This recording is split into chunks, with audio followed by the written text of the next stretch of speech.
got into his Volkswagen Fastback and we drove down Cam Highway. He stopped and blocked the highway, and he just folded his arms and he leaned back against his car and he looked down the highway towards Kaneohe, where the sheriffs were coming from.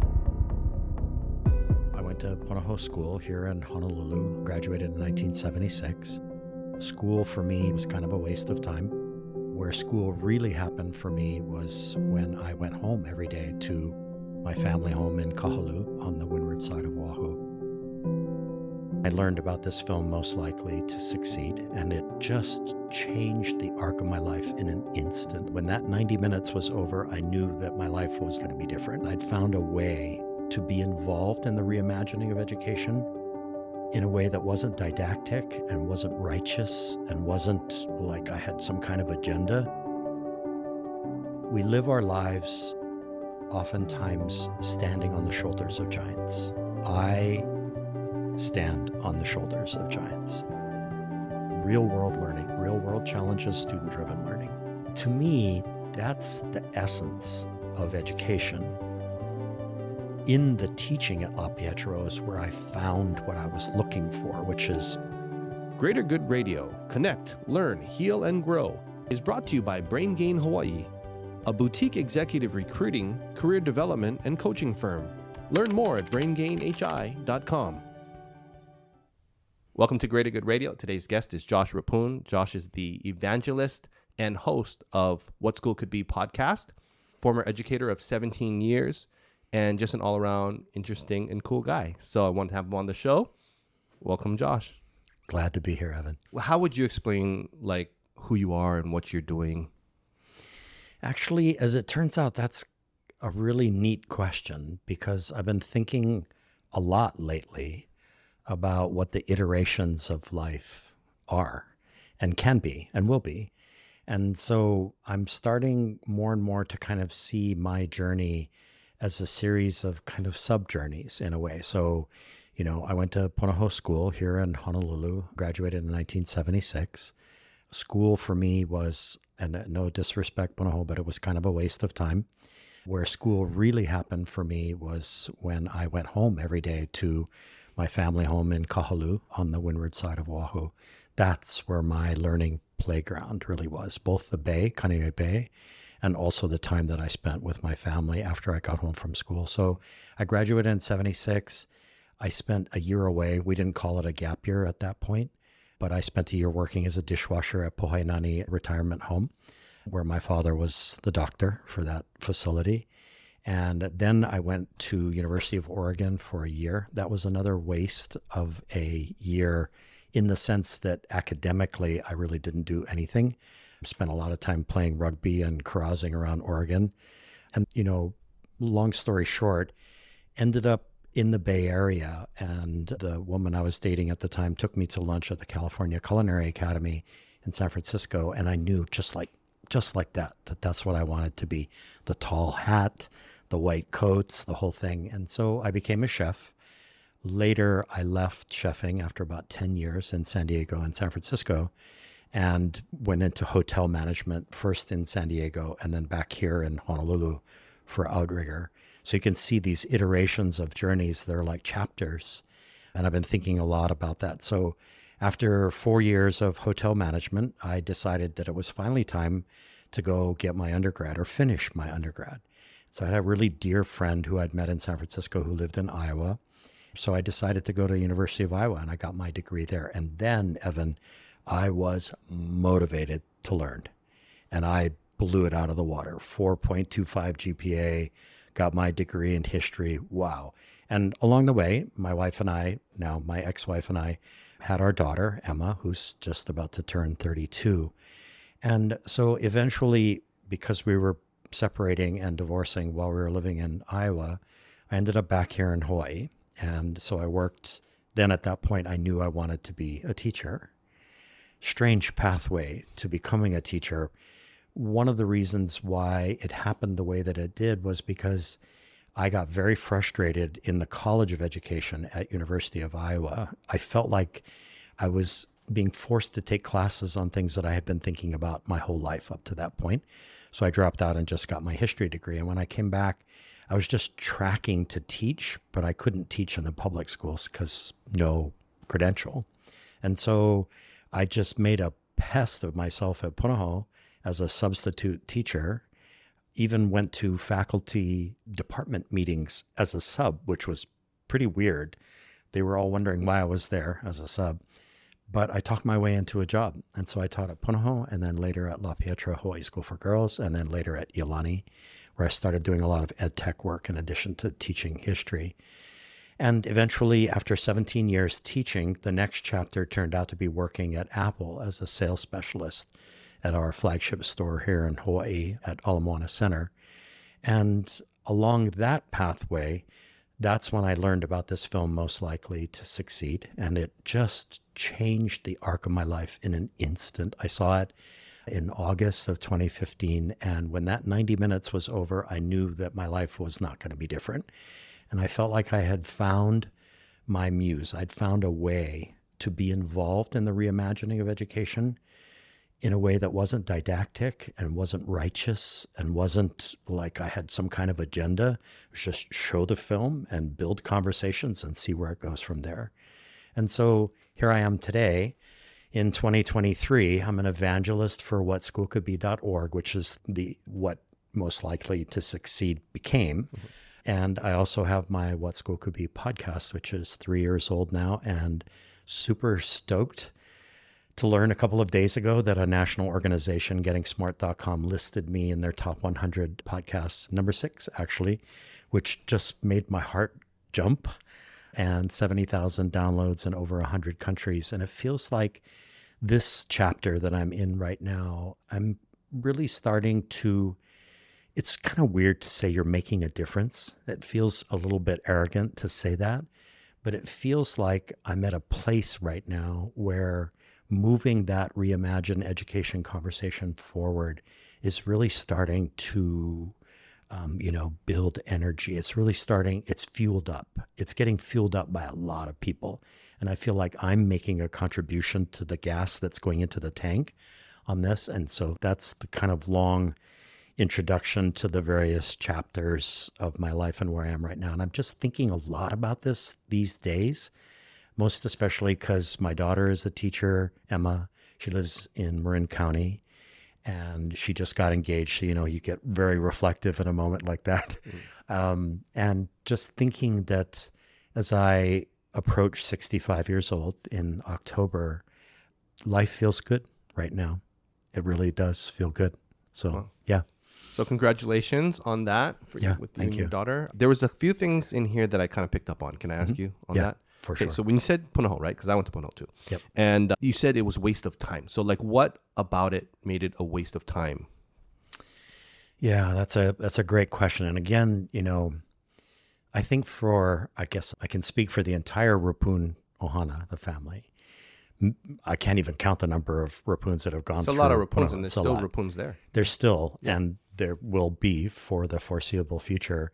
I think there's a bit of a love-hate relationship with the school, more or less. And I think what it has to do with is, that it's all about engagement. That's the focus of my work right now. How do we engage our young people in joyful learning that's purposeful, that's meaningful, that really taps them into the great problems that need to be solved in the world. And back in the 70s, there were big issues that needed to be solved. And I think when I look back on Punahou didn't engage me in that way. It still is, to a certain extent, a traditional school, meaning that kids are tracking towards college. They're taking traditional classes, sage on the stage, delivery of information, memorize, learn. And I'm painting with a broad brush, which is a little uncomfortable because I know that Punahou has huge streaks of amazing and innovative work going on the campus. But for me, back in the 70s, the school didn't engage me. And so I felt like I was kind of wandering through that experience without any purpose, except for several really important moments where I really got engaged. And when you talk about whether or not school was a valuable experience, doesn't it really come down to those experiences that you remember, right? Because if you don't really remember the other stuff, I don't remember anything in chemistry class. I really don't remember anything in biology class. Math, most especially, I don't remember anything. They weren't engaging me in any sort of relevant learning. It was just abstract in a way. But there were 3 teachers at Punahou who engaged me, 4 actually, because 2 of them are team teaching. And those memories are so vivid, Evan. They are so vivid. They get me emotional, even just thinking about it, because those people were special. And I think what was happening is that they were tapping into Josh. They cared about me. They built relationships with me. They knew that I was a thinker, that I loved to make things, because that's what I did after school every day. I made rock walls with my father. I dug trails. I built gardens. I swept monkey pod leaves until the cows came home. It was crazy, like all 4 seasons, right? All that kind of stuff. They knew about that, and they knew how to tap into how much I wanted to make things and do things. You know, now that I'm reflecting on this with you, I'm realizing there was another teacher as well, Hank Fordham, who ran the media department. But anyway, that's kind of my sense of Punahou, and my answer to your question is I wasn't engaged, Okay. except for these specific moments, which I'm happy to talk about. So like school as a whole was not engaging you. However, you found kind of your community of practice in those 3 or 4 teachers. Yeah. So I would like to actually hear about that in a deep way, if you possibly could. Like, what moves you now thinking about it? So first of all, and you know what, I'm going to preface this a little bit.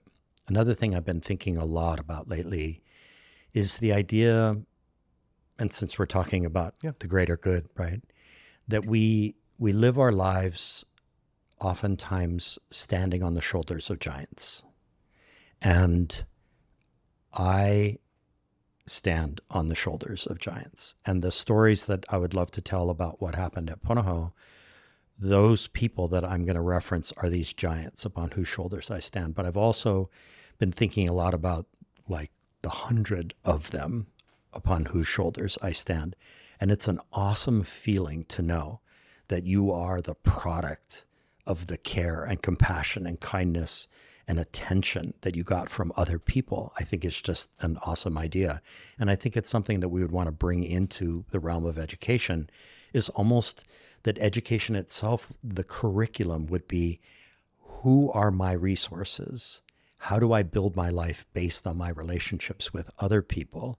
And how do I contribute to the greater good as a result of what I see in other people and the work that they're doing to build the greater good, right? So that's the preface. So the first person was Paul Doc Berry, who taught a class called, well, among many things, he was the guy who actually developed the economics course at Punahou, which had that outward-facing community service component to it. But that was after I left, yeah. So he taught fiction and film. And that class was amazing to me. I mean, here we were reading these works of fiction, and some of those works were translated into film, and we would study what was the translation from fiction to film. I mean, oh my God, what an idea to be able to do that, right? And I still remember watching The Graduate, because that's, you know, I'm not even sure that as a teacher you could get away with showing The Graduate in class these days.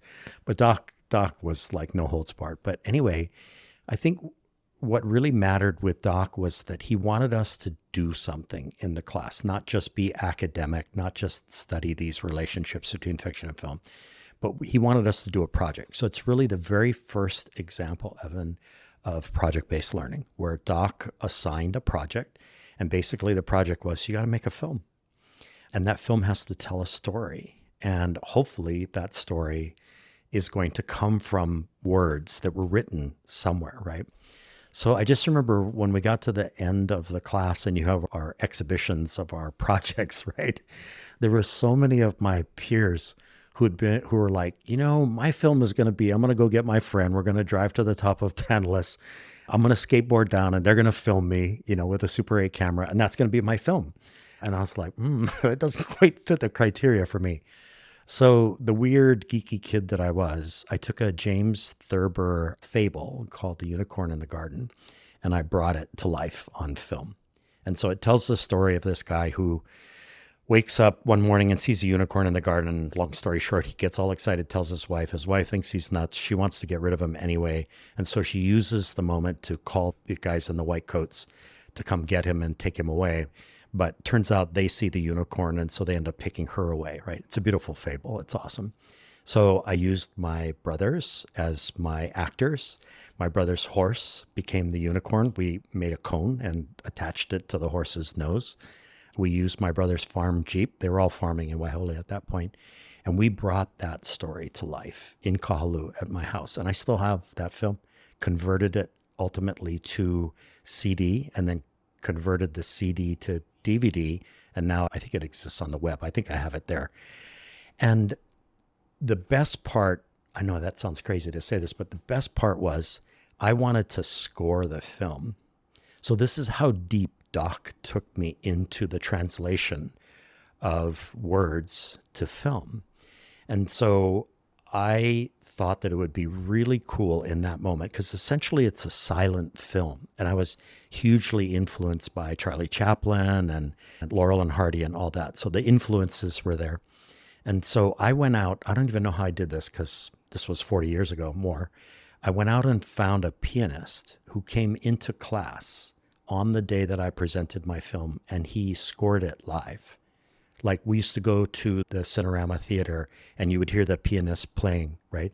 So it was honky tonk. So he scored it with a honky tonk score, and Doc went into orbit. And that was my greatest, hands down, greatest learning moment of all time. And it's because of him. It's because of Doc. Doc knew, I think, intrinsically, that if I were given that opportunity, I would seize it and run with it. And Doc ended up being a lifelong friend and mentor and guide and coach all the way up until the day he died just a few years ago. And I think that's really what teaching and learning is all about. His belief in me, his reaction to what I'd done, and then we took that as a cue to be friends for the rest of his life. And, you know, he's a giant upon whose shoulders I stand. You said it was the biggest teaching moment of your life. How would you describe, in a nutshell, like the takeaway, the teaching that you learned from that? I think the way to answer that is, so my wife, Cheryl Onsi, just retired as Hawaii business publisher, Hawaii Business Magazine. I was very blessed. One of the silver linings of the COVID lockdown was that she had to come home and work from home. And I got a front row seat for 3 years of how you run a publishing business. It was beautiful, Evan, just beautiful watching her do that work. So about a month into that job, she came home one day. And, you know, when she took the job, you know how publishing works, right? There are many editions of the magazine that are already in the works when you come on as a publisher. That's true for any publisher. And so she didn't have any control over those previous but future editions of the magazine that were going to come out. So as soon as she came on the job, she started working on her first edition, but it would take a few months for that to actually surface as a printed copy. So I came home one day from my work at Apple, and she was sitting on the couch, and she was holding the magazine in her hand. And she looked up at me with this big smile on her face, and she said, "Look, I made this." And that was the first time in her life, because she spent 30 plus years in TV advertising, which is just mega spreadsheets to the max on screens, and right? So she was holding it, and this was this tangible physical thing. And she said, "I made this." And in that moment, I 100% knew what she meant. Because when I made that film back in 1975, that was my moment as well. That's the gift that Doc Berry gave me, was the opportunity to do something that was inside of me, for sure, to bring it out, to use all of these actors in my life, including the horse and the Jeep, to actually bring that story to life, and then to present it as a thing that I made that actually exists on at that time.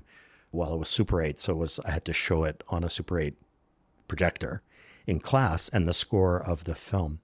So to me, that's the essence of education. I spent my whole teaching career trying to figure out how to help my history students be historians. I did not want to take off the top of their head, fill them up with a bunch of history information they would forget in a month, and then send them on their way as if somehow I had done something important.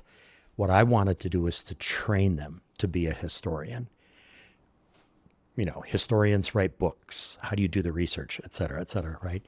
So in a way, the gift that Doc gave me was the opportunity to be a filmmaker, to be a storyteller, to be a musical score director, that kind of thing. And I did not realize at the time what the connect the dots would be. You know, yesterday at the Hawaii Business Leadership Conference, Guy Kawasaki talked about connecting the dots. I get chicken skin, goosebumps, thinking about the idea that way back then, in making that film, you can now connect a dot from 1974 to 2016 when I actually made my first documentary film with Kelsey Matsu here in Hawaii that documented my patron Ted Dintersmith's first trip to Hawaii. And then I made another film after that with Sea Rider Productions. We co-produced it, co-directed it. The student shot it. It's called the Innovation Playlist. These are all products. These are things that you make, but it's a series of iterations that happen over the course of a life, including the podcast, right?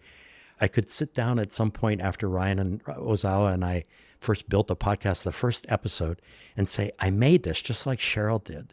There's something really special about that. If you work to be a chemist, if you work to be a biologist, if you work to be a marine biologist or be an artist or be a historian or be a writer, it's the B means you're going to make something. That's what it means in my mind. And I think if education were more about the being and less about the receiving of information, then we're on our way. Yeah. Sorry, kind of a little bit convoluted answer, but I just want to express how meaningful it was that Doc gave me that opportunity to make something. In addition to that, I had a relationship with the media director at Punahou, and he was an epic maker as well because he's the guy who invented Punahou TV, Punavision. And I got to hanging around with him. And together we did a whole production on jazz music that we shot live with my cousin Ricky's jazz band in McNeil Hall with the RV that he bought for the campus that he turned into a remote studio, right? And so again, another example of where I got to make things. And those are the memories that I hold really dear about Punahou. Those were the connections that I made. Yeah. If you could say something to Doc Barry now, yeah, what would you tell him? Oh, just heaps and heaps of gratitude for that opportunity that he gave for me. But the cool thing, Evan, is there's two ways of looking at that question, your awesome question. One is like, I had this teacher and it was 40 years ago. And if I saw him again, you know, which implies that I have not seen him since, then I would say certain things to him or I would express my gratitude. What Doc and I did was we built a lifelong relationship together. So I don't need to actually even answer that question because I expressed that gratitude to him 1,000 times in all the coffee sessions that we had just down the road here at Manoa Marketplace. We used to park outside Coffee Bean and Tea Leaf down there. And he was such a funny guy. And we would drink coffee and we would talk about the world and about teaching and everything. And even better, I got to go back to Punahou and teach with him. And that was really special to come back and teach with him. So just heaps of gratitude. If I got to see him maybe in the afterlife, if there is one, you know, that's what I'd tell Doc is like, dude, you made it happen for me. You gave me that opportunity and it changed the arc of my life. Maybe that's the answer. Gratitude plus, how cool is it that you can tell somebody, wow, you changed the arc of my life for the better, for the greater, for the good. Yeah. Yeah. Back to the other teachers then. Yeah. So Gordy, Dolinar, and Art Bowen taught history. And I think that's where my love of history began. So I'd had previous history teachers. I remember, Evan, I used to sit in the Punahou library, read the textbook, and I would sit in the library with the textbook up, vertical, and I would sleep behind the textbook in study hall because I had no connection to the textbook, right? And then I got Art and Gordy in U.S. history in my junior year. And they did something brilliant, which is they assumed that if you give students the opportunity to choose what they wanted to read, A, and then B, if you give them the opportunity to tap into the secondary sources. So just for a second, for those who might be, listening, watching, in history, there's two kinds of sources. The primary source, so a letter that you might write to me. Secondary source, which is I use that letter to write a biography of you. So they said, what would happen if we gave students the opportunity to dig into the secondary sources, all the great books of history that have been written, but we'll do it on a point system. So we'll give them points based on certain criteria related to the book, how long it was, how deep it was, how complex it was, and so on. And then all we had to do was read the book, and then we had to do an oral defense in front of them. So I had to book time with Gordy and Art, sit down in front of them, and defend my understanding of that book. So I remember that I was sitting in their office, their combined office, and I said, well, I don't know, where do I even start? What books? And they pointed up to the bookshelf that was in their office, and there were like 1,000 books up there. And I just looked up there and I was like, oh, and they said, get up and go take a look. And I got up and I ran my fingers over these books, and I stopped on this one book, Bury My Heart at Wounded Knee. And I pulled that book out and I said, I'm going to do this one first. I tore through that book. That book changed my life. It changed my whole perception of what U.S. history is. And I read it and I defended my understanding of it. And then I was on my way. And I racked up a bajillion points in that class and I got an A. What did that book teach you? Like, what is the book about? If you read a textbook of American history, and this is something I struggled with for my whole teaching career, because at Punahou, when I taught at Punahou, La Pietra, and at Iolani, it was required to use these textbooks. I didn't like them, but I had to use them. And what textbooks do is they take all the work away from the student. And they say, here's the story, memorize it, essentially, and then spit it back out on a test. And to a certain extent, you can engage the kids in some critical thinking about it. But that's really what textbook learning is. It's efficiency. It's factory. It's let's move kids through using the same text and the same understanding of U.S. history as much as we possibly can, because we don't have time for anything else. So Bury My Heart at Wounded Knee blew me out of the water, because all of a sudden the textbook story of America's relationship with First Peoples, with indigenous peoples in America, that story went out the window. And I realized in a heartbeat, which is essentially the time it took me to read that book, which was only a couple days, I remember I just tore through it.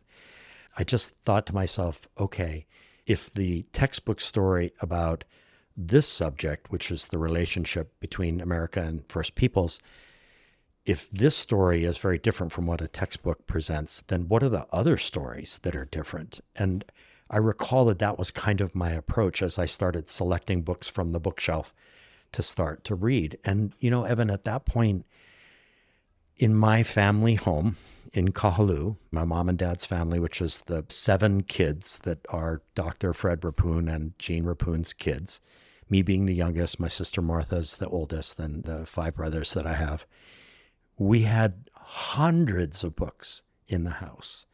And we were all readers. I remember when I first read Lord of the Rings or The Hobbit, that one was incredible. Then with Gordy and Art, I started to realize that there were books everywhere in the house, and that somehow there was, like, depending on the choice, there was magic that could happen. So around the same time, I discovered the works of Aleksandr Solzhenitsyn, who's this dissident Russian writer who was imprisoned in a gulag for a good part of his life, and he kept fighting and fighting the Soviet Union and everything that was happening. I tore through all of his books. So you can see a theme that's emerging, right? Where the stories that would rock my world or my understanding of what the world is. And then it was just like off to the races. It's like, how much time is there to read all these books and still do the things that I love to do, play basketball, build rock walls, do trails, all that kind of stuff. And maybe this kind of circles back to why Punahou felt a little bit like a waste, except for these discrete moments where I was really engaged. Because you can imagine me going off to math class where I'm being taught, algebra, and I have no idea in the world why algebra matters. I still don't, by the way. I'll go into the ring with anybody about the worthiness of algebra in life. And I just feel like, I lost a good part of my life in the process of not learning, of being disengaged and being bored. And also, what's the opportunity cost that we can look at there? What could I have been doing in those hours that I spent in algebra completely disengaged and no idea why I was there? And pretty much every other class that was happening that way. So what Gordy and Art did was they engaged me, albeit through a sneaky kind of competitive process, like how many points can I actually rack up reading these books? But the magic, they knew the magic was going to happen. The points became an object for sure, and it's what got me the A. But what was really happening was Josh was being educated by all the secondary sources that he was tearing through. And take your same question, like if Art and Gordy were here in the room, what would I say to them? I'd be like, dudes, thank you. You did a magic thing for me. There's one other teacher, Roger Pfeffer, taught marine biology at Punahou for a long time. Dr. Pfeffer. Dr. Pfeffer. Whew, boy, that guy was a complex character, in every way, shape, and form. Still around. Still around. I saw him at a Simon Place like last year, was amazed to see him. And so in the marine biology class that I took, again, the traditional approach would have been textbook, learn, quote unquote, air quotes, marine biology, absorb it, but probably not remember it. So what Roger was all about, Dr. Pfeffer, was about projects. So you can see that theme emerging here. Like even reading for Gordy and Art was almost like project-based learning, because I was the project. It was the education of Josh in American history and world history, as it turned out, because all the books I was reading at my dad's house.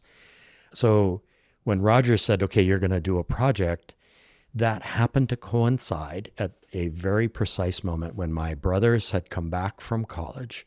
They had become farmers in first Waihe and then Wailua and Waikane valleys. And so they were around as I was finishing high school, which is kind of magic to have family come back, brothers come back, right? They're Harvard trained. Harvard trained. Like Paul went to Harvard, got his degree in biology and Russian studies. Charlie got his degree from Hamilton College in literature. John got his degree from Hamilton in literature. Like they did the thing. And here they are back farming, but they're not just farmers. They're like Harvard educated farmers, right? There's this beautiful film, by the way, that you can see on YouTube that was made by a young Molokai filmmaker. I think his name is Mitch Yamasaki. And it's 23 minutes long. And it's about Charlie and Paul explaining the biology and chemistry of organic farming. I think I've seen it. It's beautiful. Beautiful. Like it's a treatise on what it takes to make soil rich. I think I've seen it. And it's a beautiful metaphor for education as well, because that's what educators could be doing. That's what school could be, is actually creating organic soil so the plants will grow. Anyway, back to Roger, Dr. Pfeffer. So he assigns a project. Turns out that at that very moment, I had learned that Kaneohe Bay was under siege from invasive algae because sewage, secondary treated sewage, was being pumped into the bay. And it was causing the nitrogen levels in the water to come so high that these algae blooms would happen, and all of those beautiful mushroom reefs all inside the sandbar were all covered in this bubble algae, and it was killing everything there. So I told Dr. Pfeffer, my project is going to be, I'm going to clean one of those reefs completely. I couldn't do anything about the sewage, obviously, and later that would be corrected. There was some sort of consent decree about that, and then the pipeline was sent like 3 miles out, and it's tertiary now. And so the bay has come back, but that was many, many years later. So my brother Paul and I, we got our family rowboat. Strange thing, a rowboat, For the Hawaiians, it's always about paddling forward. For Europeans, it was about paddling backwards, which is so weird when you think about it. Anyway, we had a rowboat. And so Paul and I took the rowboat out to this one reef, and on this particular day, our goal was to clean the whole reef, to remove all the bubble algae.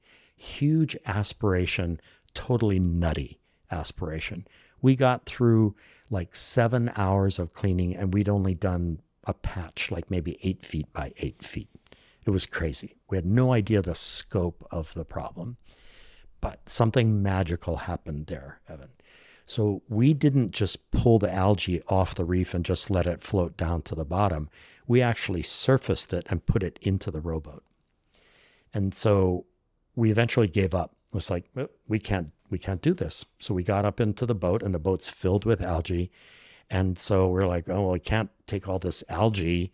And so we dumped the algae over the side of the boat out in the open water. And what we discovered underneath were millions of tiny little creatures, little shrimps, little fishes, all kinds of little creatures that had been living in the algae and had essentially dropped down into the bottom of the boat that was partially filled with water. And I remember looking at this, and I was making all these connections to marine biology, right? And I thought, wow, this is amazing that these critters are all down here. So my dad had a 50-gallon fish tank that was kind of rusting away underneath the house. And so my brother Paul and I, we were like, let's make the fish tank come alive. And we've got the first critters that can go into this ecosystem. So we rowed home with all the critters. We went and got buckets. We dumped all the water out of the boat with the critters into the buckets, and we took the buckets home. We pulled the old fish tank. 50 gallons is huge, you know. We pulled it out. We sanded it all down. We painted it. We got it ready. We went out to Kulo. We got a bunch of sand in buckets. We came home. We put sand in the bottom, but no filtration system, no aeration system of any kind. And we essentially filled it up with seawater and then dumped the buckets with all the critters into it. And there we were, right? And then at that point, I took over the project because Paul was living up at the farm. So I started diving in the bay, and I started collecting creatures in the bay. Spanish dancers, exotic fish, banded coral shrimp. Got my finger partially bit off because I was sticking my finger up inside a hole in a reef trying to get a banded coral shrimp, and there was a moray eel under there, and it took a whack at me, you know, that kind of thing. So I started bringing these creatures home, and I started adding them to the tank. And I had a light on it so I could watch what they were doing at night. It was just an amazing thing. I was being a marine biologist. So there's a punchline to this story, which is no filtration, no aeration in the tank. What I realized pretty early is that all those early critters were my sanitation crew. They took care of all of essentially the effluent that came out of all of the fish and the Spanish dancers and the slugs and everything else that I put in there. So they took care of the tank. And what started to emerge out of the mist here in my brain and in marine biology was I was creating an ecosystem from the ground up. And then after many months of working on this project, I collected this one particular kind of slug out in the bay. And I remember I was super excited, and I brought it home and I put it in the tank and I watched it move around. And then, you know, night came and I went to sleep, and I woke up in the morning, the whole tank was dead.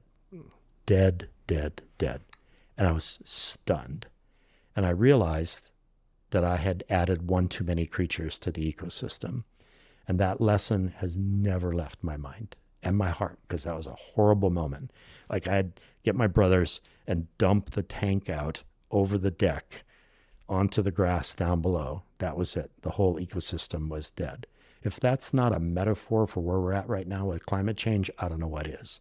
And who do I credit for that? Dr. Roger Pfeffer, because he just stepped out of the way and became my guide and coach and mentor. He wasn't teaching me anything. He was just giving me an opportunity to learn. And I took that rope and I just ran with it as far as I could. So do I know what ecological systems are? Yes. Do I know how ecology is actually a metaphor for awesome classroom environments? Absolutely. Absolutely. So these, if you take, you know, Doc Barry and Art and Gordy and Dr. Pfeffer, and you put them all together, they just represent these giants upon whose shoulders I stand. I'm forever grateful to them, because they've given me a way of understanding the world that I would never have had if I just trudged my way through all the classes and just tried to memorize the information. So on like a scale of 0 to 10, 10 being high, their influence on your life, what number? Oh, 15. Beyond. Huge. And I think that's, not too long ago, I'm blessed to occupy several positions right now, one of which is I serve on a program advisory committee for Teach for America Hawaii, and it's super fun. I'm with Dr. Scott, Punahou's former president, and Mahi, who's a longtime DOE, now executive director of HSTA, Hawaii State Teachers Association, and some other folks as well. And Joe Baltimore is my classmate too. Yes, yeah, awesome to work with her and Milan and Josh and all those folks at TFA Hawaii.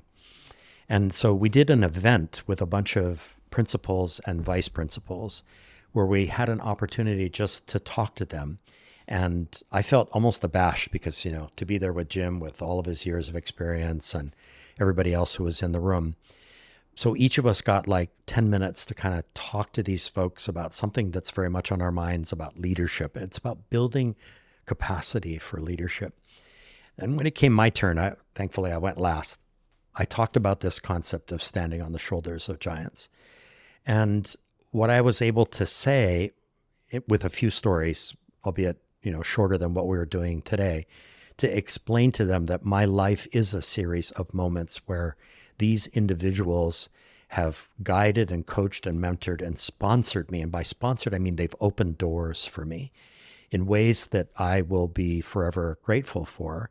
And it was interesting that each of these school leaders really responded to that idea, that they started thinking about, who are all these people who are my giants upon whose shoulders I stand? And so that's why I say 15 on a scale of 1 to 10, because I can't give them enough credit for what they've done. I just can't. In the beginning, because I noticed this, it was like school was a waste of my time, but it's really more just the subject matter being stuffed down your throat that you didn't really resonate with. Yep. And that other chunk was actually super important and meaningful to you. Yeah. Do you think you would have had a similar experience going to a different school? Wow, that's a great question. Because the work that I'm doing right now as an evangelist for What School Could Be and as the host of the What School Could Be podcast, now 110 episodes into this project, is essentially elevating the stories of those places where young Josh Reppun would have had a field day. For example, I did an episode with Chad Carlson, who's one of the founding faculty members at a small charter school in Boise, Idaho called One Stone. This place is extraordinary. It's essentially run by the students. The board of trustees has 15 seats. 12 of those 15 seats are occupied by students. Imagine that your school would be run like that. Had I been given an opportunity to serve in that position, the learning curve for me would have been huge. And I think maybe now you're getting me... Well, more like in 1970-ish, 60s or so on. Well, could there have been a place back then? No, just what's here and what's now. Yeah. If your alternative, would you have chosen an alternative? Like you could have gone to Roosevelt or, gone to Castle or something. You know what I mean? Like, if we're connecting the past and the present. Yeah, because I have a similar... It's like, wow, this was a waste of my time in this one. But was there a better alternative or not really? Like, oh, no, there's a better alternative for sure. At the time? So had it existed at the time, if I'm understanding you correct, it had to be existing at the time. At the time, I think that my dodgy answer to that question would be that there had to be elements at Punahou, at Maryknoll, at Mid-Pacific, at Iolani, and at a number of public schools. Charter schools didn't exist back then. Had I been able to cobble those things together, that I could travel to those different locations to get X over here and Y over here. Stay, like just at one. If like I had normal, to be, like, you know what I mean? Right. Normal. There, as far as I know, there was not a single school at that point that was pushing the envelope the way that we see schools today. So the only way I would have gotten it if we take this current 2023 innovative idea of I can go pick and choose where I'm going to go get what I need because I can't find one place that gives me everything that I need. Yeah. Yeah. So that that thing didn't. is so restrictive. I kind of was thinking similar piece because I hobbled my way through Punahou school. They never would have let me in after kindergarten.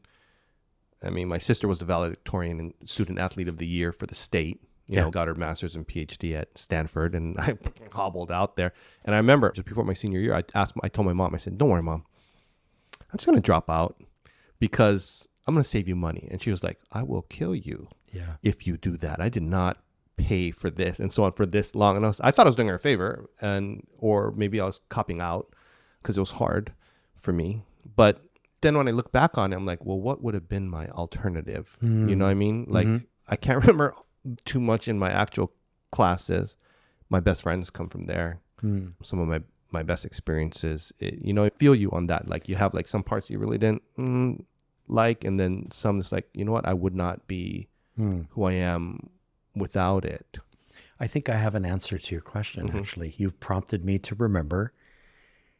So when I finished Punahou, as I described, I spent that year working as a dishwasher, and that was a tremendously informative experience doing that kind of work.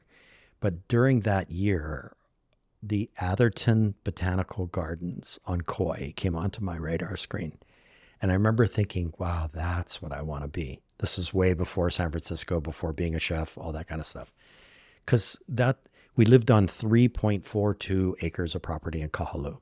And I think my dad wanted we all participated in the landscaping of that property.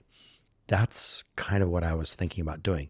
So if Atherton Botanical Gardens, which had a post-secondary program that I could have gone to, and I almost did, boy, that would have changed the arc of my life. Had that existed as like grades 7 through 12 context, that would have been the school. I would have been immersed in something that I love to do, which is landscaping, but it also would have given me the freedom to pursue any sorts of academic types of studies that I wanted to do. Would you have given up your experiences with those other teachers that you have today? No. You know what I mean? You have to give that up. Oh, to go to the other one. Is that's the trade-off? So That's would you do it? That's a hard no. I wouldn't give it up. That's the paradox. That's the deeper part of that conversation is I kind of had to go through it to get my connection to those individual teachers, for sure. Yeah, that's why they mean so much to me, because to say that I would not give that up, I mean, you're talking about hundreds of hours of time and tremendous opportunity costs for me personally. All that other stuff that was going on at Punahou, but I would still go through it, if only to be with them. They're that special to me. You also think that maybe it's because those teachers in particular kind of saw you for you and allowed you to express yourself and be who you are. Yes. Versus trying to shove you, Josh, you should be an engineer or something, you know what I mean? And go and do all the math because that's what I think you should be. Yeah, absolutely. Most especially Doc, because I think what Doc saw was when we talk about being different, back then it has sort of had, maybe it still does today, a kind of negative connotation to it. But today we think more in terms of like this kid's different in the sense of they see things or they feel things differently. And so let's work with that difference and see where it goes with them. Personalized, differentiated, individualized learning. Doc saw that way before we even had the words that we use today to define that kind of thing. He saw that my differences, my nerdiness, my geekiness was very much related to the way that I was raised on the 3.42 acres and the extent to which the maker Josh was inside. Maybe one way to look at it, we all kind of know the story of Michelangelo, the painter and the sculptor, sort of famously taking a block of marble and seeing the David inside of it. And his job, as he described it, was to just take the marble away and to free the David out of it. It already existed. I see Doc as seeing me in that way, that he saw a David inside there and he just had to figure out the different ways to remove the marble so that I could come out. So what did that mean? It meant giving me a project to work on. And then I just ran with it. What did he do along the way? He helped me to understand how to translate James Thurber's fable, The Unicorn in the Garden, into an actual story that was on screen, if you will. His role as a guide and as a mentor and a coach in that were critical to that process. But he stayed with me through that process because he knew that what I was working on was actually bringing my own David out of that block. So it kind of works like one level on top of another there. And I think us as educators, if we think of kids in that way, that somehow, I just did an episode with a young woman, Serena Livide, who's a computer science teacher at Dreamhouse Academy in Eva Beach, which is a remarkable charter school whose twin pillars are identity and leadership. You got to develop your identity and you develop your leadership, but they have to go together, right? You can't be a great leader without really having a strong sense of your own identity. And she teaches computer science. I read out loud in one of my questions to her course syllabus description, which starts with the opening sentence, and you are the student, Evan. You, Evan, are a computer scientist. My job is to help bring that out of you. So if that's who we are as educators, and what kind of a life could we all be living if we each saw each other as blocks of marble, and that there's some very special David on the inside, and that our work is just simply to help kind of chip away so that that beautiful thing can emerge. What if you're not a computer scientist inside, though? You still have the opportunity to go through. The door is open to you. The door is not closed. Because if you start out saying you're going to learn computer science, the door's closed to me now. I'm not sure I find that relevant. Like, I don't know if that's what I want to be. But if I'm told I am a computer scientist, I can choose whether or not to embrace that or ignore that. But it's a different pathway when I go through learning. So Doc saw in me, you are a filmmaker. And then he helped me become a filmmaker. I am not primarily a filmmaker, but I've made some films now, and I'm very proud of that. Are you Hawaiian? We're German and Welsh, and we're escapees from the Russian Revolution. So my grandfather and grandmother, she was Welsh, he was German, Latvian German. They were in Russia at the time working. He is a doctor and she is as a governess when the Russian Revolution broke out, and they fled. And that very long and complicated story ultimately results in them arriving in Hawaii August 8th, 1918. That date just passed a few years ago. Unfortunately, we were in the middle of the COVID lockdown and couldn't celebrate it the way that we wanted to. We had to do a Zoom call. But it was a pretty remarkable thing to realize that the Reppun family had been in Hawaii 100 years now, more than 100 years. But there's no Hawaiian ancestry. But I think, it's funny, I was thinking I always about thought you folks as like Native Hawaiians, because you do, they have the lo'i, you have all these, you know what I mean? Right. And in fact, over the years, it has often been the case where people are like, oh, you guys are Hawaiian, or you're Portuguese, or, something like that. And it's like, nope, that's not who we are. And I wondered where that question came from so often. I was thinking before today, again, along this theme of On the Shoulders of Giants, that my brothers, John and Charlie and Paul, who farm kalo and other crops up in the back of Wailua Valley, they're also giants upon whose shoulders I stand. They have farmed in the ancient Hawaiian way for almost 50 years now. It's wild that it's been that long. And I think to some extent, there have been moments of tension about the fact that they do farm in the ancient Hawaiian way, even though they have no Hawaiian ancestry.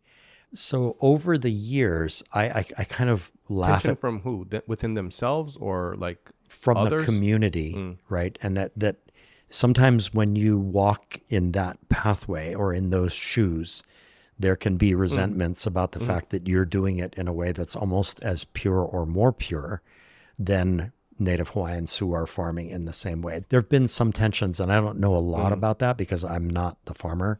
I call myself the non-dirt Reppun. I live on the urban side over here in Honolulu, and everything's concrete for me. But I did grow up in middle school and high school working with them as they first began farming. And to watch them do what they do in that style, in that super ancient Hawaiian way, with the whole flow of the farm and the Hawaii and the way that they built the structures and the fact that they're off the grid and that everything is solar and then it's all sustainable and such honoring of ancient crops and all of that. To me, it's just, I just admire them so much. And of the three of them, obviously Charlie and Paul are just, I think, remarkable farmers. John is more the community organizer. He hasn't been as much of the farmer as those other two. John is a giant upon whose shoulders I stand, because his work in the community has been partly about developing a Rolodex. And I think his Rolodex is as giant as anybody I know on earth. And I aspire to developing that Rolodex. It's really cool to get to know people and not just get cards in the Rolodex for the sake of having more cards, but actually really getting to know the people who are in your Rolodex. And when you sit John Now it's down, LinkedIn probably or something, right? 'Cause yes, people might be listening like, what is a Rolodex? oh, yeah, right. Josh, like, Sorry, we're talking about cassette decks back in the and day, things like that. you put the cards in this thing that spins, and that's how you see who your contacts are. That's too funny. Yes. Yeah. So John's Rolodex is a community organizer's Rolodex. And I just have huge admiration for the way that he's built it. And what I mean by that is that he's done it firmly, with a lot of determination, a lot of fight when the fight needed to happen, but he's done it with kindness and compassion. And that's the beautiful thing about John, is that when you sit down and talk to him, it's never confrontational. But if he sees something that he feels really has to be protected, he's going to fight like hell to protect it. If we go back to the 70s, 70s was a heightened sense of like Hawaiian Renaissance, right? Correct. Enough is enough. Correct. You strip our language, you strip our customs, you strip our culture. That's enough. Correct. So it's being forced into a box and not seeing any David in a marble. It's saying you're going to be whatever I want you to be. That's why I was wondering, like, could that unrest of the time, as well as maybe if you had that in your bloodline and so on, that also contributed to, do not shove this subjects down my throat that I'm not meant to be, and I want to, but I fully embrace these other areas. That's where I was kind of going with it. So then let me turn it back over to you, and let's see. That's an awesome connection.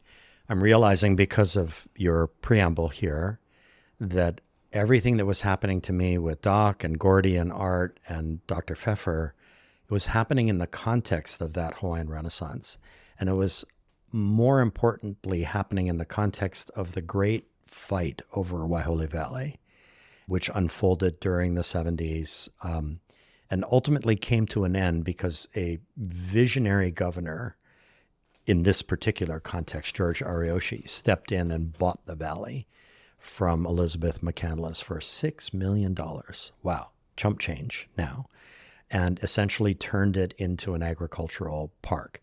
But the decades of fight that went into that were enormous. And that was all at its boiling point when I was at Punahou from grade 7 Yeah, through so you're 12. sitting right in it. Sitting in You're the middle feeling of it. You're in the middle of it. Everyone's involved with it. The tension, that energy Absolutely. is surrounding it. And then you go to school and saying, you're going to force stuff on me that I'm not. Right. You know what I mean? It's like, no. Yeah. I can tell you a specific story that has huge meaning to me. I think that's one of the themes that's emerging out of this, is that which I remember is that which is what I was really fully engaged in. So I wasn't an active participant in the fight to save Wailua Valley because I was going to school and all of that stuff, right? But I was very aware of it. It was the topic of conversation at the dinner table every night. And slowly but surely, my father got involved in it. So Dr. Fred Reppun, 60 years in practice, Lanai, Molokai, and then eventually Kaneohe. And so as a community activist and organizer, in addition to being a doctor, he was a really important player in that process. And there was a lot of respect directed towards him, which is very meaningful to me. So there was this one night, Evan, when This is so funny. It's like Rolodex. Back in the day when we had the landline, and before we even had those like wonder phones where you could have two calls at the same time and that kind of thing. So us folks, us boys and my sister, we couldn't be on the phone because if a call came in from my father and he found out that we were on the phone and we ignored that call, we'd catch hell from him. And so one night, I think it was like 10 o'clock at night or something like that, call comes in and my dad answers the phone out in the living room and he doesn't say a whole lot. And he's like, okay, thank you very much. And he puts the phone down. And only I was at home at that point. I think my brothers were in Wailua. They were already living in Wailua at that point.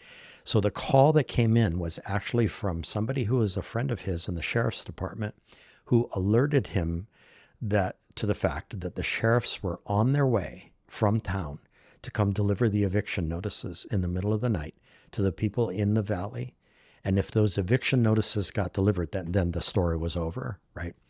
And so my dad grabbed me and we got into his Volkswagen Fastback and we drove down Cam Highway until we got to this one bottleneck point that's right by Hakipu. And he stopped and blocked the highway with his car. And he got out. He just turned left and blocked the highway. And he got out and he folded his arms. And he had this, big shock of silver hair. And he was already in his like late 60s at that point. And he just folded his arms and he leaned back against his car and he looked down the highway towards Kaneohe where the sheriffs were coming from. And you could see their lights coming down the highway. And they stopped way like 100 yards in the distance. And he just kept looking and looking. And pretty soon they turned around and left. So he essentially prevented that moment from happening. And I'm this young boy standing there in the dark on the side of the road, watching this unfold. Oh my God. I mean, yes, Evan, you are right. The context for everything that was happening for me at that moment, that's one of those incredible stories. And so for me to go to school and to try to memorize information that had no relevance to me, that Punahou wasn't connecting with me in the world that I lived in, which isn't to say that every kid has some kind of crazy dramatic story like that. But schools today, to a much greater extent, are working to figure out what's going on in their students' lives and to connect to those lives. And that's the work that I'm doing as an evangelist for this organization, whatschoolcouldbe.org, because that's what we're all about, is what we call real world learning, real world challenges, student-driven learning, and all that. But you're right. The other really awesome story from that time, which is, I don't talk about it too much, but it's a point of beauty for me, is that there was this moment when my brothers, Charlie and Paul and John and David, we heard that there was a canoe being built kind of in the Hau tree out at Kualoa. And so we went out to take a look. It was Hokulea. And we didn't know what was happening out there, what Herb Kane and the rest were doing. This was all pre-Nainoa Thompson, by the way. And so we went out there, and it turned out that we walked directly into the launch of the canoe for the very first time. So we're on the beach at Kualoa. There was a big thing happening at that moment. And if you look online, you can actually see some grainy videos of this. And then there was this beautiful moment when the builders and the community elders who were assembled and all the protocols that we're going through, they came to this moment where they invited the community to come get on the ropes to help pull Hokulea into the water for the first time. I was a sophomore in high school. I was on the ropes. Wow. I can't even believe that I was there at that moment. The gods were looking down on me. What a privilege to be there for that moment. Did I have any idea what was happening? Not really. Did I know what was going to happen with Hokulea over the decades ahead? Not really, but it was all part and parcel of the Hawaiian Renaissance that was unfolding. And yes, on the one side, there was the negative part, which is beautifully captured, by the way, in a film by Elizabeth Lindsay, I think her name is. It's called And Then There Were None, which talks about the ways that disease and other factors decimated the Hawaiian population. But then there's the positive side, which is the emergence of music, the emergence of language, the Center for Hawaiian Studies, everything that was happening that was this Renaissance That was the context of my life outside of school. And it was hugely informative for me. That's how it was all unfolding at the time. My dad knew George Helm really well. The family went into 911 mode when we found out that he was lost. My dad was devastated by that. Those kinds of stories, and especially with our connection to Molokai and to Lanai as well. So this kind of circles back to what you were talking about earlier. No Hawaiian ancestry in the family, but a connection in a way that I think is deeply respectful to the history of Hawaii and all of that. I think we tried to do as much as we could to help move the Renaissance forward and to fight that fight in Waihole Valley. And now Charlie and Paul are on the very back end, and now they've negotiated new leases, and the next generation of farmers is emerging. Charlie's son, Nick, is going to be taking over the farm. And as Charlie is now almost 80 years old, the next generation begins the farming process up there. And I have huge respect for what they do, and they're giants upon whose shoulders I stand. Can you recall the first time that your ancestry felt a real and meaningful connection to Hawaii? There was a lot of it when I was young. I mean, we had a Welsh, we sort of ignored the German part and we emphasized the Welsh part, even though it's a quarter. I don't know why exactly, but we're hugely enthusiastic about our Welsh heritage. Maybe it's because the Welsh had to fight the English so hard to gain home rule back. I think a theme in this. There's a theme in this. Sorry, I didn't mean to. Yeah, no, perfect. I'll come back out. Yeah, that's perfect. There's a couple moments. One of them is that when I did go back to the University of Iowa, or go to the University of Iowa to go back and finish my undergrad, I mentioned earlier that I was really motivated to learn, and I went after it. I was 3 years there because enough credits had transferred from previous college that I only did 3 years. And I ended up with this 4.25 GPA, which was crazy. I didn't even know you could go more than 4, but I just was hungry. It was almost like Gordian art all over again. I wanted that grade, but I was also hugely motivated to learn and was sucking up everything like a sponge at University of Iowa. But the paradox of that is a hugely traditional school, delivering education in exactly the way most colleges do, which is sage on the stage, lecture, 300 kids in a class, all that kind of stuff. So I get to the end of that journey at University of Iowa, and at that point I was fed up, and I'm like, I have one more class to take in the history department, my final class period. And I'm like, I can't do it. I can't sit in a lecture class for a whole semester. So I went to my history department chair, and I just begged him, and I said, please let me do an independent project on my own. And he's like, okay, go for it. And so I didn't have to go to class, but I got class credit for it. So what I did was I spent the entire semester in the University of Iowa library researching my Welsh heritage. And the theme that emerged out of that you've acknowledged here is fight. Like the Welsh fought tooth and nail over hundreds of years to eventually gain home rule back. I think it was in 1994, meaning that they were able to gain governance over their own affairs as a sovereign country within the United Kingdom. And so my immersion into that story, most especially about how the Welsh language was reclaimed through sometimes really small things like, what is the language when you go to get your driver's license renewed? So in Hawaii now, like there has been a strong movement to have multiple languages acknowledged, including Hawaiian. If you go bleep money out of a First Hawaiian Bank machine, you get the Olelo Hawaii screen first, or you get to choose whether, that's amazing, right? So I do this independent study. I learn about this great fight, but I'm still doing it in the context of my family, because even though I'm in Iowa, I'm still deeply connected to my family back home. So what was happening back home? My dad was in the middle of a titanic fight against nuclear weapons, the proliferation of nuclear weapons. He's the co-founder, I believe, of the Hawaii chapter of Physicians for Social Responsibility.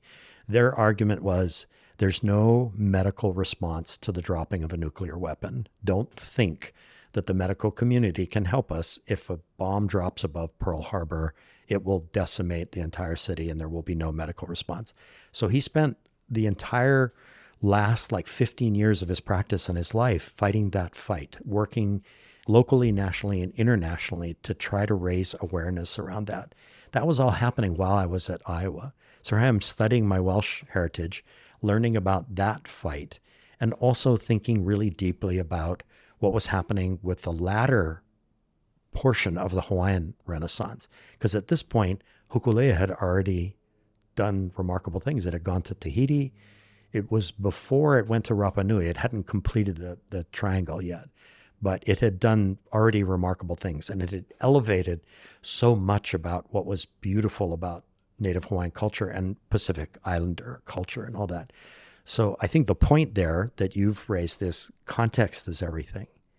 And I've lived my life through a series of contexts. So every chapter that I described early on, each chapter has its own context of something that was happening in my life. And out of that come these remarkable people whose journeys very much influenced me, including my dad. I mean, I actually screened a film that my dad had commissioned about what would happen if a nuclear bomb dropped a mile above Pearl Harbor. He had a local filmmaker, Puhi Pau, make a film about that. And my dad was the narrator of that film. I screened it in Iowa to a community in my little house in Iowa City. And I said, this is Pearl Harbor in Hawaii, but it could be like Des Moines. There's no medical response to that. So, right, context, I was kind of carrying the spirit in each iteration as I went forward. And I think over time, that sense of making a contribution to the greater good has been part of that all the way along. A lot of failures along the way, a lot of setbacks along the way, but it's a lovely thought as I approach 65 that I'm starting to get maybe a little bit good at making that contribution. And it's mostly through my podcast and elevating the stories of these remarkable 110 educators and education leaders from around the world who are just knocking it out of the park in terms of engaging kids in the way that I wasn't engaged except for Doc, Gordy, Art, and Dr. Pfeffer. That's who they are. They're the iterations, the reincarnations, although not Doc's still alive. So's Art. I'm not sure about Gordy. Kind of lost touch with him. But, they're these educators that I'm highlighting. In many ways, I'm highlighting them because they are who those guys were to me. And I want their stories out there to help influence the bigger picture of what it means to reimagine education here in 2023. So it's making a lot more sense to me now, who you are. One of my favorite quotes is from this guy. His name is Resmaa Menakem. He wrote a book called My Grandmother's Hands, which is about how generational traumas pass through the body through generations. Yeah. He's an African-American guy. Yeah. And the quote is, trauma decontextualized in a people looks like culture. Trauma decontextualized in a person looks like a personality. Trauma decontextualized in a family looks like family traits. And then I added in my own, which was trauma decontextualized in a company looks like company culture. So now getting the context around all of these things around you, I mean, everything makes complete sense. And I think brings us now to the podcast because the fight that is more or less in your history, in your blood, and in the time that you're coming up, do you feel like the podcast is a fight or is the podcast a different energy? Wow, what a great question. So there's a little bit of context and background that has to come first. While I was teaching, I wanted to be involved in what was called then the reforming of education. Unfortunate term because reform has all these negative connotations and even denotation as well. So the Reppun fight at times, I think, has come across to some folks as a righteous fight. Oh boy, these guys are a pain in the ass. And so I struggled for a long time with that kind of righteous approach. I'm right and you're wrong. And so while I was teaching at Punahou. And then after Punahou, I was off for a year and I worked for the governor's office on volunteerism. And then I got hired at La Pietra. Right in that moment was when I started to work on my master's in education and ed foundations. And so I tried to be involved in the education reform movement, but in a weird kind of, here's Josh standing beside Josh, watching what Josh is doing. I kept looking at Josh and going, oh man, that's not very effective. It's so righteous. It's so my way or the highway. This is the way education needs to be. And I was so still young, even though I wasn't young, and naive and just stupid at that point. I didn't know enough to be righteous at all. And so it wasn't very effective, and I didn't gain any ground in it, and I got frustrated with it, and I kind of was out of that loop for a while. So what ends up happening is that I end up teaching at La Pietra, and so I'm in the teaching at La Pietra is where I found what I was looking for, which is what the kind of education that I really wanted our kids to have. And I was doing it, I was really lucky. I had the outermost classroom on that campus at La Pietra on Diamond Head. And so all the stuff that I was doing was out of sight, out of mind. Admin never knew what I was doing down there. And I was doing some crazy stuff, YouTube channel for my classroom. They never knew about that. I wrote the first Wikipedia article on La Pietra. They never knew about that. I wanted to be a Wikipedian as soon as I found out about it. All this kind of stuff, project-based, challenge-based, problem-based, authentic teaching and learning was going on down there. So when I emerged out of that, the next step was discovering this film most likely to succeed. And I'd finished up at my time at Iolani, which was kind of frustrating as well because very, very traditional school. And now I was starting to get ahead of steam about what I really thought education could be. And so after I saw most likely to succeed and started doing these conversations, to answer your question, that's when the fight became a different fight. I'm definitely fighting. I'm fighting as hard as I can. And every episode of the podcast is part of that fight, but it's a different kind of fight. And I guess I try to walk on the humble side of the street here and say that I've found the non-righteous way of moving forward. It's not my way or the highway. There are just so many variations on this theme of reimagining education, not reforming education, that now my job in the fight is to just elevate the victories as we go forward. The One Stones, the dream houses, the Liger Leadership Academy in Cambodia. I can go on and on for each of these episodes somewhere in Kentucky. Carmen Coleman comes out on Sunday. What she did in the Jefferson County Public Schools over the last few years is remarkable. 100,000 students are now getting opportunities just like I had with Doc and Art and Gordy and Dr. Pfeffer. And so, yes, it's a fight, but now it's a fight where I know that I have a role to play in it, and that role is to elevate the stories of truly remarkable teaching and learning that really engages students and catapults them towards the David that's inside of them already. And so that's how the fight is going. I guess that's my way of responding now. It's no less intense of a fight. I just feel like maybe I've gotten a little bit smarter about how to do the fighting, which is to fight with evidence, to fight with stories, to be a storyteller, and let that be my fight as I go forward. Yeah. Okay. So if you can resonate with that feeling of fighting, right? That moving forward, the intensity of that, what's the emotion under that drives it? Another great question. Which is to say, or to ask, emotions. What's motivating you to do this? Because from emotions comes motivation. Mm-hmm. I want to know, as you go into like your heart, what emotions drive that fight, the intensity in that fight. If you ask my wife, Cheryl, who I tell every 2 weeks, shh, you got to be really quiet. 6 a.m., I'm recording a podcast episode.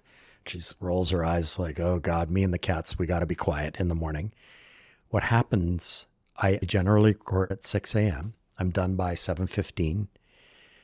What she would describe to you is Josh walking on clouds, comes bursting out of his little home studio And he's just like over the moon. And it happens every single time. I think her description of that is an answer to your question. When I feel like I've done a great job in helping someone tell their story of creativity and imagination and innovation and joy and learning, that just puts gas in my tank. And then I plunge. So it's a little bit of a roller coaster of a life. And I keep going from one moment to another, whether it's a podcast episode or connecting one educator with another, and now they're working together, one in Maine and one in Hawaii or whatever. It's moments like that. I'm going in and out of those moments. So emotionally, it's a little bit of a roller coaster, but somehow or other, I have found a way to walk through that life pretty steady. I feel good about that, Evan. Okay. I feel good about that. Okay. So what I heard on that was that when Cheryl hears you doing your podcast and you come out of it, you're at a intense high. Yeah. Right. And then you kind of come back down from that, you do it again, and you kind of ride this wave. So the question that I have is, pain, is this podcast filling for you, or what need is it filling for you? Because there's a need that goes unfilled that creates distress of some sort that says, okay, now I'm going to push it through. My righteous piece will come out, or I will do this podcast and we have a great connection and I'm getting these things out there, and then this one settles down, right? What is it? That's what I'm wondering. Yeah, I think it's a fair question. I mean, there's a little bit of Freudian elements. Oh, we're going straight into those areas. In these areas for sure. Youngest of 7 kids. Okay. By the time I came along 4 years after my next oldest brother, I think I was an afterthought or a mistake in some ways. I mean, my mom was already in her mid-40s already, and I can't imagine that they had intended. And so little Josh, maybe as an afterthought, and all of the successes that my brothers have achieved, all of them, most especially the things that they've made in their lives, whether it's growing something or whatever. My brother Tommy is a pathologist, all of that kind of stuff, right? David, who lives on the Big Island and is the most amazing maker person I've ever known in my life. Jack of all trades. He can build and do anything, fix anything. Who was I in all of that? And I don't think there was any answer to that for most of my life. I have no regrets. I've lived a really interesting and varied life with a bunch of chapters that I would never give back because, being a chef or being a hotel manager, these are all things, right? But I think in the family dynamic, it was always Josh, the baby of the family, until recently, when I think I finally found my place in that whole thing. And so maybe a way to answer it would be, would my mother and father be proud of me? And I think they would. I think my mom especially. My dad, he wasn't a religious guy, but I always saw him as kind of a Calvinist. When we would row across the bay, Evan, all 6 boys in the rowboat with my father in the back, like he was some kind of Roman centurion. Row, it'd be like, like that. I think he loved that kind of thing. It's like, I have command of a small army of 6 boys, and I'm going to make them work. Like, that was my dad. So he didn't say, I'm proud of you. I don't ever recall him saying that. I know he was. But my mom, that was a different story. We lost her early. She was in her early 60s when she died of cancer, 1981, I think. But would they both be happy with the work that I'm doing, proud of the work that I'm doing? I think so, because their whole lives were about elevating the work of other people and working with those other people to get stuff done that would make the community a better place.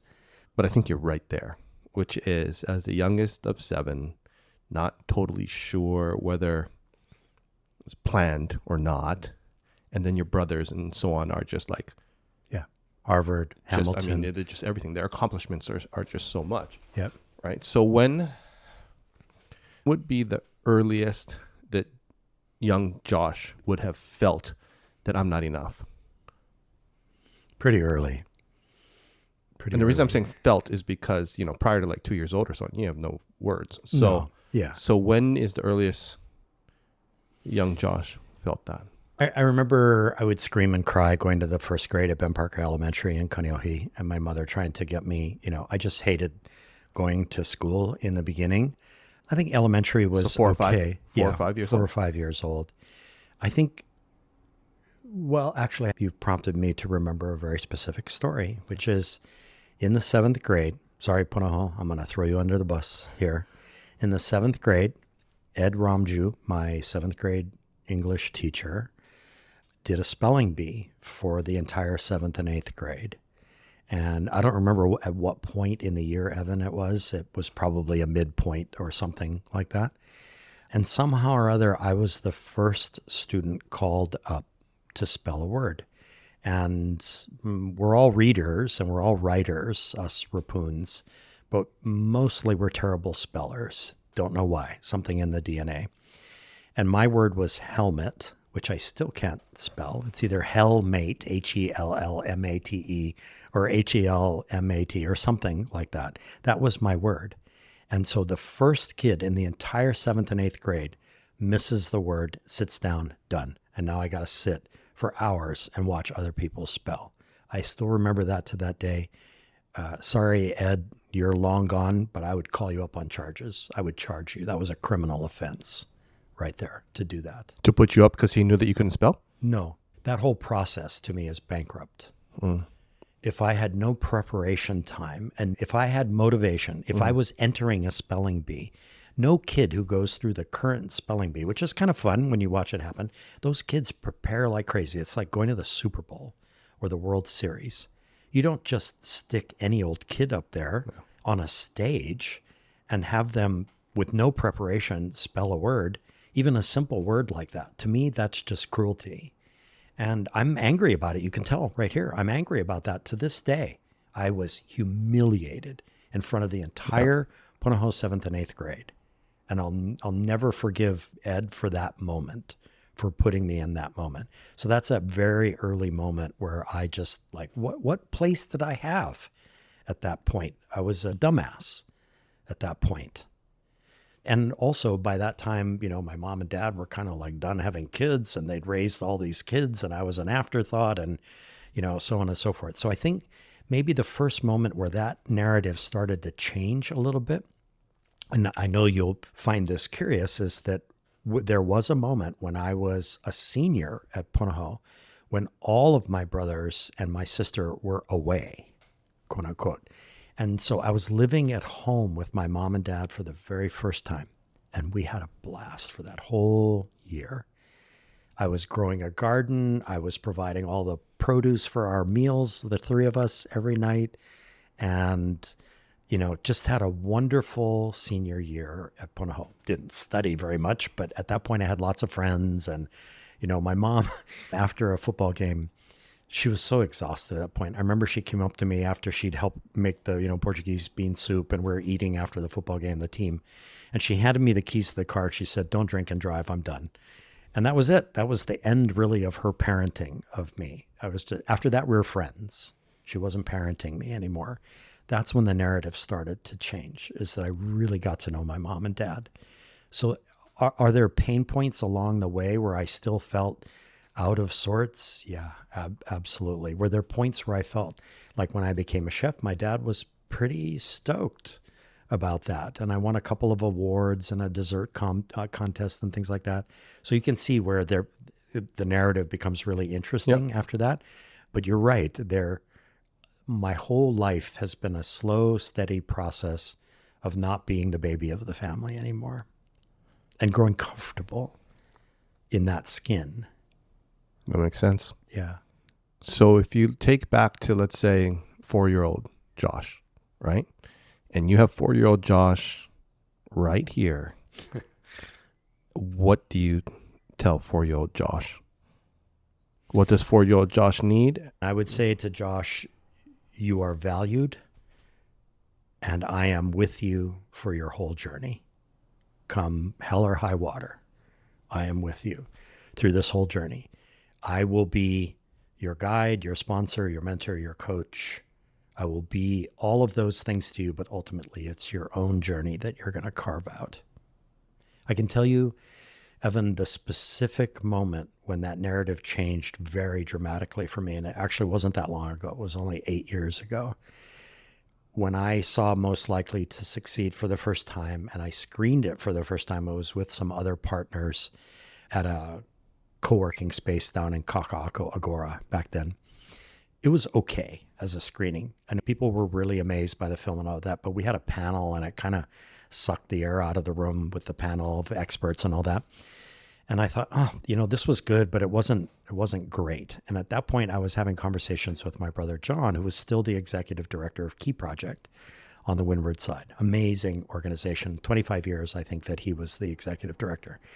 So we partnered up, and I said, how about if we do a screening at Key Project? I want to come home and do a screening there. Long story short, oh my God, 175 people in the main hall there.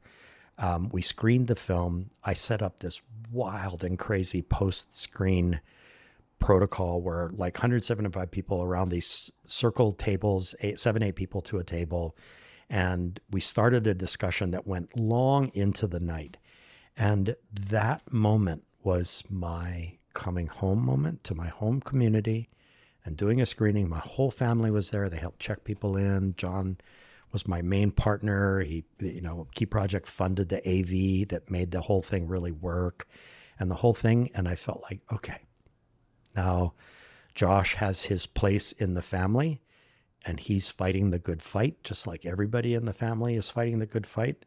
And now he can just keep on going and doing those things. So I would want to say to 4-year-old Josh, there is this moment, there will be these moments in your life where you're going to feel like you've accomplished something. Latch on to those moments, but realize that those moments are a product of lots of other people who have provided inputs to you, have made you who you are. That's what I would say. Okay. I think it's a good place for us to kind of wrap it up. I just want to acknowledge you, Josh Reppun. You've worked extremely hard on yourself and helping improve education and the experience for countless others. Most likely you'll never meet them, is what my mind tells me. Mm-hmm. But it doesn't mean that you're not doing good work. Yeah. So 4-year-old Josh, older Josh, I want to acknowledge you for that. Yeah. And I see that David in this marble. Thank you, Evan. As I mentioned before, I'll turn 65 October 18th, 2023, kind of a milestone moment because in a sense, I'm not the baby of the family anymore, but I'm still pretty young. And at 65, that means I got decades of time ahead of me to keep refining this thing. And it feels so good to know that. I mean, the God's willing, knock on wood, that I will remain healthy and happy and or healthy to be able to keep doing that work. But yeah, it's nice. It's a nice feeling to come up to that moment. So I appreciate the opportunity to unpack all this with you today. Yeah, that was fun. That was super fun. Super fun. If you resonate with Greater Good Radio, please join our community at www.greatergoodradio.com, where you can get access to exclusive content and offerings. Hope to see you soon.